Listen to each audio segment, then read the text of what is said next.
For the longest time, new Super Luigi U had a very static 80% leaderboard. New runners would come in, but the world record stayed untouched and unthreatened. It really looked like it was unbeatable, especially after Stash tied it. However, recently, the record has finally been broken and some new runners have come to threaten the new ideal. The legendary 27.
On the 30th of August 2018, almost 5 years after the previous world record, Dutch runner Mitch closed out a very incredible run. He achieved a run of 28 minutes and 92 milliseconds, a mere second off the 27. What made his run so great? He shaved almost 8 seconds off the world record. Today we'll be looking into his run and seeing any new possible time saves that could bring the 27 into fruition.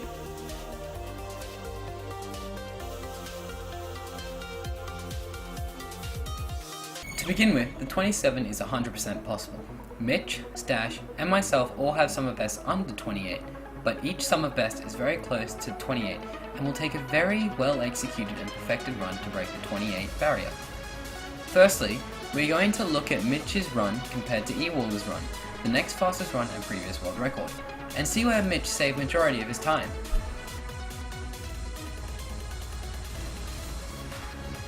Mitch's early game doesn't have any noticeable differences, just better executed and well played overall. When we reach World 5, we visit a new strat, recently discovered with Nabbit and the vines. Nabbit gets more speed and distance off the vines when spinning in comparison to jumping off of them. He utilized 3 spins to gain a total time save of about 0.8 to 1 seconds over E-Waller's previous run.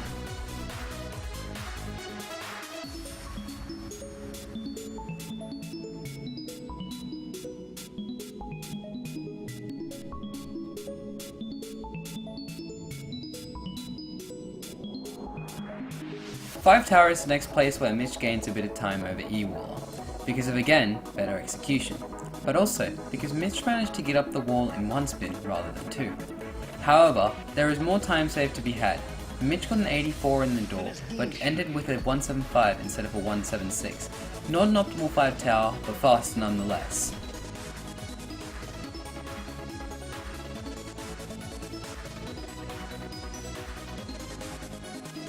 Coming into 7-1, Mitch uses Nabbit instead of Luigi to get through the level, saving him about 0.5 to 0.7 seconds over E-Waller. This is because, in the beginning, Luigi must go vertical before he can go horizontal, whereas Nabbit can go horizontal straight away. This is because of this wall of fuzzies in your way. Nabbit can pass through them, but Luigi can't.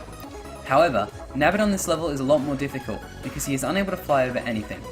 Luigi is safer and will always guarantee you 75 on the clock, whereas Nabbit can give you either 76 if optimal, or 74 if not, in turn losing time. This was a risk that Mitch willingly took to save an extra 0.7 seconds. Nutty.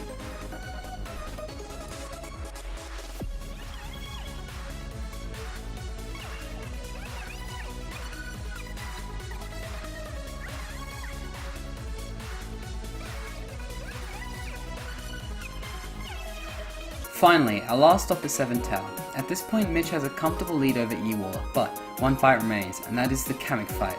Kamik is RNG based. He will always select one of a few block structures that you must scale before then choosing a random place to spawn each time. I'm going to be referring to each spawn as a cycle. In a normal run, 2 or 3 cycles are acceptable in the norm, and this is what E-Waller got. He hit Kamik on the second cycle after a botched attempt to scale the block structure, and secured a 148 on the clock. Mitch, on the other hand, got very lucky. Kamik spawned in a place where Mitch could hit him first cycle and was able to lead the level with a 150. Another 2-second time save over E-Waller's run.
Now we will take a look at the ways in which we can achieve a sub 28. Easily the first time save was the aforementioned 5 tower. Mitch lost about half a second in this level because of a slow turnaround in this segment here. A 176 is possible on the timer at the end of the level, however, it's not easy. On the other hand, the old strat of going to the right first might get absoluted by a new strat called left side discovered by Mitch. As in the name, the strat goes up the left side instead of the right side, and saves around 0.7 to 0.8 seconds, if done optimally. But, the trick is very difficult, and I've only ever hit the most optimal version once by getting an 85 in the door with a 1775. So already, we can add 1.3-ish seconds to Mitch's 28.9, giving us a 2759.6. The next strat I will talk about is 1-2 Navid. This strat, formerly discovered by M-Chen and optimized by Mitch, is similar to 7-1 Nabbit. However, instead of saving time by going through enemies, Nabbit saves time by being able to jump for a further distance and his inability to fly, allowing us to reach the secret exit without gliding and getting a 76 on the timer, and saving about 0.5-ish seconds as seen in this comparison.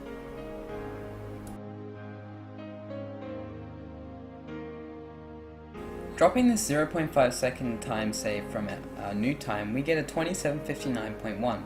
The next strat on our list is a faster 5-1 strat known as Jumpless, discovered by me, after I kept falling short of 79 each time.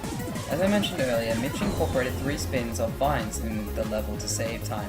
However, I decided to remove jumping off vines entirely and just spin off of them. This works and achieves a 79 on the clock very often. What makes these spins faster is the fact that there is no slowdown after the spin as you grab the next vine very quickly afterwards. Combining this with spinning almost instantaneously after you grab the vine, keeping your speed, you can save about 0.4 to 0.5 seconds over the old strat, pushing us down to 2758.6. Next, I'm going to add on the final outlying time saves and losses that Mitch achieved. 1 second in 7 tower, as a 151 is possible but very rare. 1 second in elevator due to a slight inconvenience, and 2 seconds in the final level, leaving us with a very clean Luigi run of 2754.6. Here's the problem though. Mitch has a solid best of 2752 already, but he has not added on our new 1.8 second time thing thanks to our new strats. Knowing this, our new time could possibly be 2751-ish. Currently he will take a few due to loading times. An absolute perfect run of new Super Luigi U would be somewhere in between 2752 to 2751. As of current, Mitch hasn't touched the game as much, and hasn't run any percent very much since his world record, and M-Chen has been focusing his powers on longer categories such as Old Castles and 100%, in which he is the world record holder in both.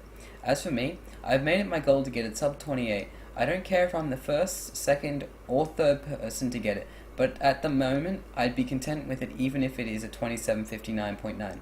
However, this doesn't stop new runners from giving it a go, and I highly encourage it.